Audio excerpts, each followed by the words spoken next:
খারাপ করে বসে আছি। কি হয়েছে? বাড়ি থেকে ফোন করেছিল, বিয়ের আর বেশি দিন নেই। এখন কি করবো কিছু ভেবে পাচ্ছি না।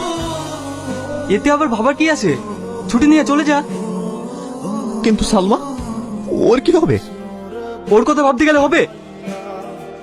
না, আমার জন্য যার জীবন নষ্ট হয়ে গেছে তাকে আমি এভাবে ফেলে রেখে যাই কিভাবে? সালমা খুব ভালো মেয়ে, ওকে আমি পছন্দ করি। আমি সালমাকে বিয়ে করবো। কি সব পাগলের মতো বকছিস? তোর কি মাথা ঠিক আছে?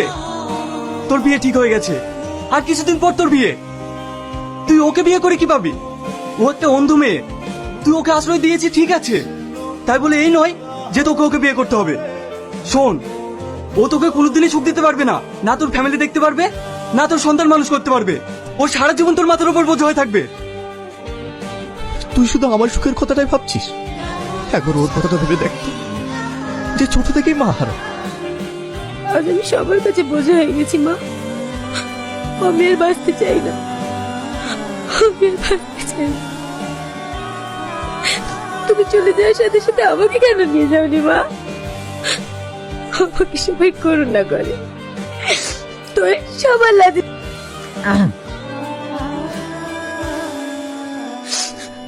কে? আমি। আসুন। আপনার মাকে খুব মিস করছেন তাই না? না মানে আজকে মার কথা ভীষণ মনে পড়ছে। আপনাকে একটা কথা কদিন ধরে বলবো বলবো ভাবছি, কিন্তু কি করে যে বলি সেটা ভেবে উঠতে পারছি না। কি কথা? যদি আপনাকে কথাটা বলি